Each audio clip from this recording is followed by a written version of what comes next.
Welcome to the Mike and JD Show YouTube channel. Thank you for being here. I want you to do me a big favor before you check out this clip. I want you to hit the like button. I want you to throw in a comment and make sure you're a subscriber to this channel. And then I want you to share this video with your friends. Help us defeat the algorithm. And then if you like this content and you appreciate this content, please head over to patreon.com/the Mike and JD Show and support the show. That is how we actually get funded to be able to do this. So we thank you very much for being here. And now enjoy the clip.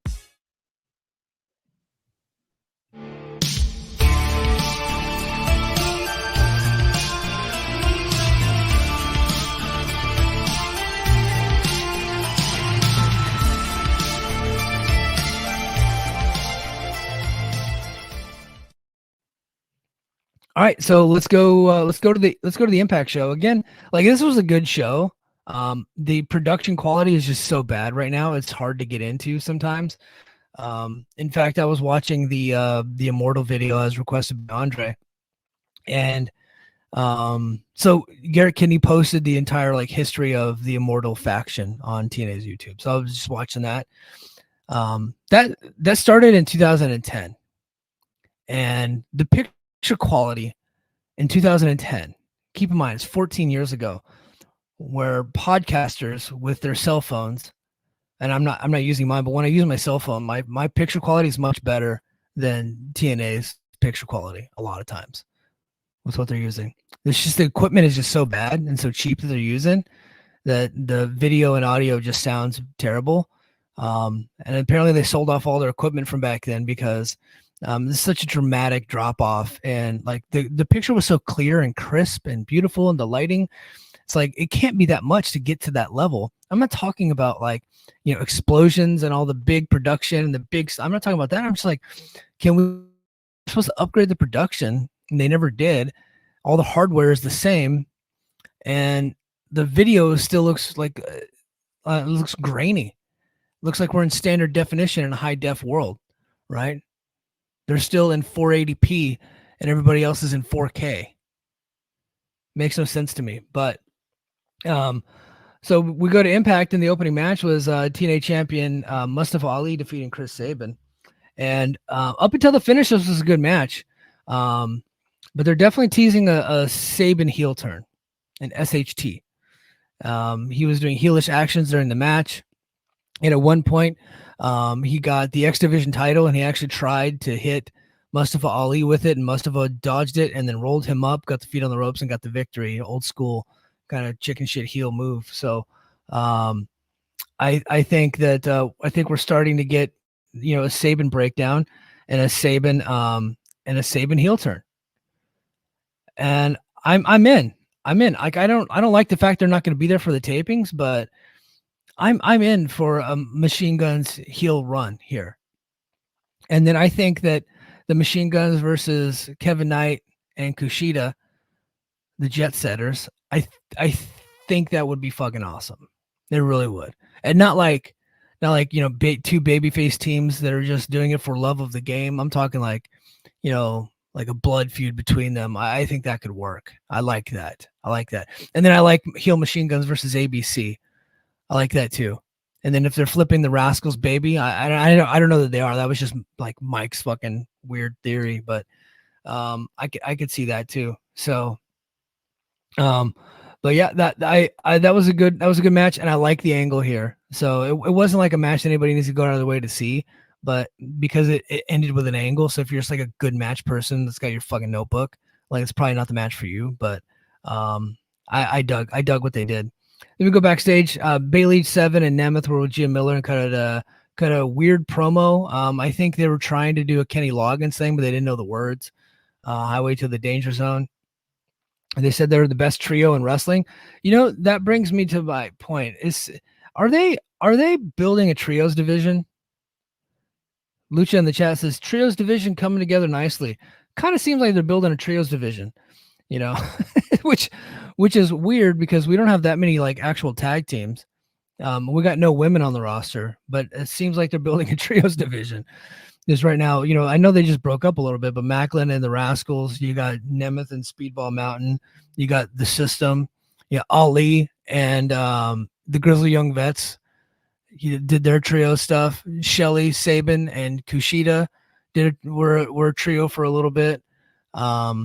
It kind of seems like they were doing something. But I don't know. I hope not. I don't think they need it. I think they just need to like just have a really deep tag team division. That would make me happy. Then Josh Alexander came down to the ring to address his fans. He's in his gear. So you know that a match is coming up next. But Alexander said that last year he'd given up the championship in Windsor, and in a response to the fans saying he'd win it back, Alexander agreed. He said every match he has had a rung on the ladder, but Hammerstone actually beat him, though by cheating, kicking him in the nuts. Alexander said that he wouldn't stop fighting and would keep getting up for the first time in a long time. He's focused on something other than titles, and it's coming for Hammerstone. Looks like we're getting the third match between them, the rubber match at Rebellion. Looks like it. I don't know if that's the case, but looks like it. Then Alpha Bravo and Oleg Prutius came out. Bravo claimed that Dirty Dango softened him up. Dango attacked Alexander from behind and got dumped over the ropes to the floor. And then Prutius entered the ring and security ran down to separate them. And then that's when Santino's music hit. And he booked the match for right now. And this was another thing that I was talking about earlier with the roster changes. And maybe they're cleaning up some of the cap space. They're clearing up some of the cap space to bring in some other people. Because Josh Alexander just kicked Prutius's ass within a couple of minutes and tapped him out with the ankle lock. And he has since been removed from the roster page. Now I gotta do this. I gotta take the time right now to address the nation, to address the Brace for Impact faithful. I might have been wrong about Oleg Prutius. I was all in on them bringing him in. And because he looks like a mean motor scooter, man. He does. You know, just he's got that big head. He's like Eastern European. I think he's like Ukrainian or something. Just like a bad motherfucker. And I was like, oh, this would be awesome. And I just felt like when he was in WWE, he had so much untapped potential that they just booked him incorrectly. And I thought it was a WWE problem.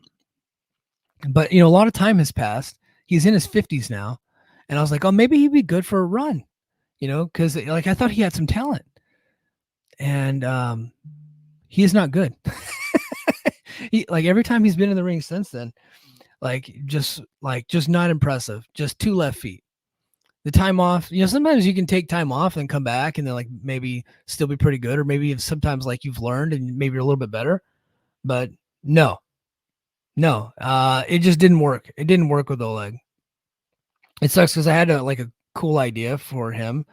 I run my ideas past Muse all the time. I don't even think I ran this one past him, but you know, his name is Oleg. They should have killed the last name, just been Oleg, and his song should have been. There's a song by Pennywise called Ole, and it's just like Ole, Ole, Ole, Ole, but it should have been Oleg. Oleg.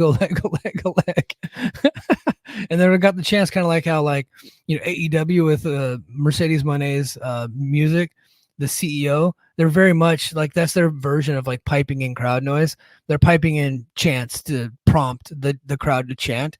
Like I had that idea, but for Oleg, it would have fucking died. But that was my idea. I'm a genius, everybody. Crazy Steve came out to the ramp and spoke a lot of nonsense to say that everyone who's come up against him realized that he wasn't like the other wrestlers. He also said that he was the only champion where if he stepped in the ring, the title was being defended.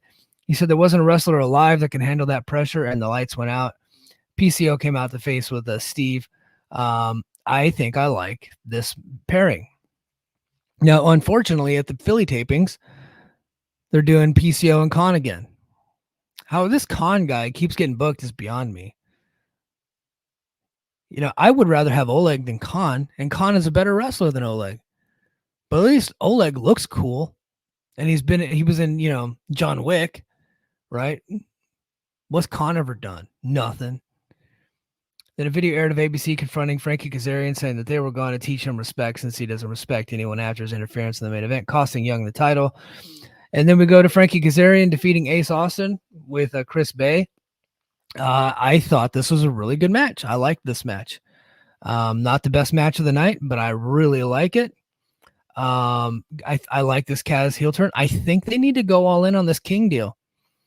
I think that I want to see him wear like a, you know, like we're all black, like a black leather, like cape and a crown, and get like a scepter with like a skull on it. Just be like any super obnoxious, like heavy metal king. I think they should just go with it. Bring back Tracy Brooks as the queen and just go for it. Why not? Like, take some chances, because Frankie's run here has been good, but it hasn't been interesting. Meaning, like, his matches have been very good. I liked the matches he had with, he's had a lot of great matches, but Eddie Edwards, I really liked them, and he's had a lot of other good matches too. But he hasn't really had anything like that was like super interesting. Now that he's turned heel, and he's doing, I want to see him just be like King Frankie, crown, scepter, cape, get some like Skeletor gear, just go all in, just be like an obnoxious dickhead, go for it. But I thought this match was pretty good. Ace Austin's great, so is Frankie. I really dig it. And then after Kazarian beat Ace Austin, he continued the beat. So he beat Ace Austin, and then Chris Bay comes in the ring to check on him, and then Kazarian attacks Bay, and then he starts beating up both guys, and then Eric Young ran down to make the save. Again, Eric Young and ABC, that was a trio. That was another trio that I had just forgotten about. And then the System cut a promo about all the championships they've won in their career, and this is the best, most effective thing that TNA has done in a long time. And affected me, like, I don't know if it's going to work, but it worked for me to get this group over. I thought it was fantastic. Just a brilliant, brilliant promo that they aired. I thought they filmed it great. The content was great. Running, like, they had a scrolling, a scroller at the bottom listing all the different championships that they've won. The funny thing is that the most prestigious champion of the group is Eddie by far, because he's been the TNA multiple time TNA champion, GHC champion, Ring of Honor champion, all the X Division and tag titles. Like, the guy has done it all, and he's been everywhere. But Moose is like the lead dog. So I like this. What's his name? Brian Myers. One of his claims to fame is that he won an award for being in a podcast. So, which I was like, wow, you're taking credit for that. But I think that adds to it. Like, he's obnoxious, so I think that added to it. That was pretty funny. And then Gia Miller walked up to Sabin, Alex Shelley, because she didn't ask them what happened with them lately. But the Grizzly Young Vets walked up and said that they were the new top team in TNA. Shelley said that they could fight the top team in TNA, the Time Splitters, which is a noticeable exclusion of Chris Sabin. So Shelley heel turn continues, but him excluding Sabin was weird, I thought. So we're going to see how that goes.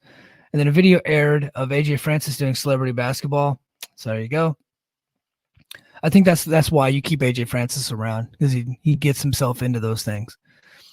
Joe Hendry cut a promo about how he knew Francis was put on a tough exterior image, but that he was sensitive on the inside because he kept whining and crying all the time. Francis attacked Hendry from behind, and the next match began. AJ Francis defeated Joe Hendry. AJ Francis is like he's so huge and so big, but he sells like a cornball. I'd like to see him get a little bit rougher. Because if he gets rougher, harder hitting, and he could be something. Not a top guy, nothing like that, but I think they can do something with him. But I think the interesting thing about this is we finally got the Rich Swann heel turn. Absolutely. This is something that we've been waiting for a long time. Rich Swann has been cold for years since he lost to Kenny Omega. He gets heated up every now and then to get a title shot, but he inevitably would lose and then go right back down to the opening match. So now we got us a new tag team, Francis and Swann. I like it. I like Rich Swann as a heel, and I thought that he was a natural heel. I thought he looked great here. He really did. And I thought that this whole segment worked. I liked the whole thing.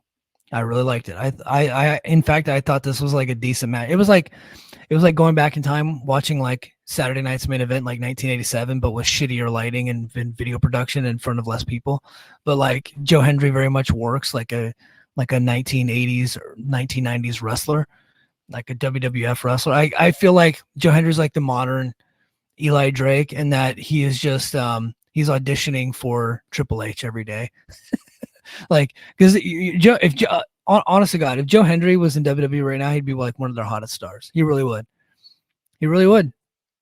Just like we saw with LA Knight getting over the way he did. His whole thing, his whole production, and he's doing it at 40 years old finally, was to impress WWE. And I think that about Joe Hendry. Like, everything he does is about getting himself into WWE. And honestly, I hope it happens for him one day. Alan Angels did the sound check, and this was the best episode of sound check. And I think this segment typically stinks, but I think Angels is actually getting better with this character. I brought in with the Ash by Elegance and George Iceman, and George being disgusted at the lack of elegance on set. And then as it was just the production boxes, Ash had a huge announcement that she'd be having her third match in TNA next week. She actually touched him on the arm, and then he thought that was like the greatest thing that ever happened to him. He's like, oh my gosh, she touched me. I thought that was funny. And then before the next match, Killer Kelly and Masha came down to ringside to observe. Before the bell could ring, Decay made their way down as well. And then Spitfire defeated a couple of job talent. So it looks like we're going to get a three-way at Rebellion, probably on the pre-show. I'm hoping on the pre-show. But Threat put Black in a position for a burning hammer, but flipped Black over the shoulder of Luna, who turned into a powerbomb. I like that move, I think. And I like this. Look, I originally thought that maybe like MK Ultra was like breaking up, or like Killer Kelly got fired, but I think they only have 3 teams, and so they're all just trying to make them like stronger teams, so they're all just taking turns with the title. so that way they can head into the match at Rebellion. And then we go to the main event. I like this main event, but here's my problem with it. And I'm gonna head to the chat. So Speedball Mountain and Nic Nemeth defeated the Rascalz and Steve Maclin. This is where the Steve Maclin actually accidentally hit Trey Miguel with a scud, and Zachary Wentz pushed him, and then Maclin pushed him back. They left him high and dry, and then he went into the ring, and he got defeated. So here's what I like. I thought the match was very good. I like the angle at the end. Okay, here's what I didn't like. I want to say this is the 3rd or 4th trios main event we've had on Impact in the last month. We just had different variable trios matches, and they're all basically the same. They start off nice. There's a little bit of a lull in the action, and then they pick it up. Everybody's hitting all their big move, big move, big move, big move, big move. And then this one, it was all the big moves followed by an angle, followed by the finish, right? They got to switch it up a little bit. It's like, can we get something different? Right? Can we switch it up? So that's my criticism. I feel like I've seen this match too many times this month, just with different people. It's all the same. But this match had the angle, like breakup of Maclin and the Rascalz. They left him high and dry. They Speedball Mountain and Nemeth got the finish where they defeated him. And then Moose and the System obviously came in and got the beat down on Nemeth and the Rascalz, or Nemeth and Speedball Mountain, leading to Nemeth versus Moose at Rebellion. And of course, they made the announcement that Speedball Mountain, who I think have won a grand total of 1 tag team match, no, two tag team matches, are now the number 1 contenders, and they will be getting a title shot against Brian Myers and Eddie Edwards at Rebellion. So we got those matches, and I think Mustafa Ali's opponent gets named this week. I know who it is already, but I'm not going to spoil it. So if you read the spoilers, you already know. So I'll just let you have it. I'm not gonna spoil that. But and then we're probably getting Jordan Grace versus Ash by Botox there, and then of course the trios. Yes. Oh, Lucha corrects me in the chat. Yes, they have 2 wins, both versus the Rascalz, and so now they are the number 1 contenders. Hey, look, when you don't really have depth in the division, that's all you can do. But I think, they have a good opportunity with Explosion to be able to just kind of like rack up wins for guys. And for like, if they're trying to build somebody, they can just get some dubs that way, but they just don't really utilize it. Like tonight, Spitfire beat a jobber tag team. And I think that's a good way to do it. I really do. Yeah. And Lucha says, sad thing is there's depth in it. Yeah, so the division is as deep as it's ever been. They're up to like 5 tag teams. So we got Grizzly Young Vets. We got Rascalz, Speedball Mountain, which I don't think they're going to be a tag team for that long, but we got it. Machine Guns, Jet Setters, Time Splitters. Okay, that's 6. Jet Setters. So Machine Guns, Jet Setters, and Time Splitters are all in like variables. Like they're all intermingled there. And then who else we got? Yeah, so like what, 6 or 7 tag teams. Yeah. So, which is like the deepest it's ever been, I think. Lucha, no, we're not doing good hands. Sorry. Yeah, and then Swan and AJ. So yeah, we're like looking at like 7 tag teams. So yeah, the division is really actually the most deep it's ever been, and I think that we see subculture return. I think that they're probably going to return, especially because they said they're going back to the UK this year. So that could definitely happen. So the tag team division looks pretty stacked. It's just, you know, they just don't want to beat, they're kind of like cannibalizing each other. So I think that, it would be nice to utilize some of their undercard and their explosion stuff to bring in some like indie tag teams to take some losses. So, but yeah. All right, guys. I think we only got one. I don't think Lucha, you need to just hop on here with me next time. I know you're on a hiatus for podcasting, but you just need to just hop on next time and we'll just do the damn thing together. But yeah, guys, I think that's going to do it for me this week. I actually cranked out an hour despite the fact that there was no news. So that's a good thing. I hope everybody enjoyed it. Thank you for being Patreon subscribers, patreon.com/TheMikeandJD Show. If you see the guys in the chat tonight, and we had a few, and they're Patreon subscribers because this is live on Patreon. And so if you want to be a part of the action, patreon.com/TheMikeandJD Show. And until next time, mahalo.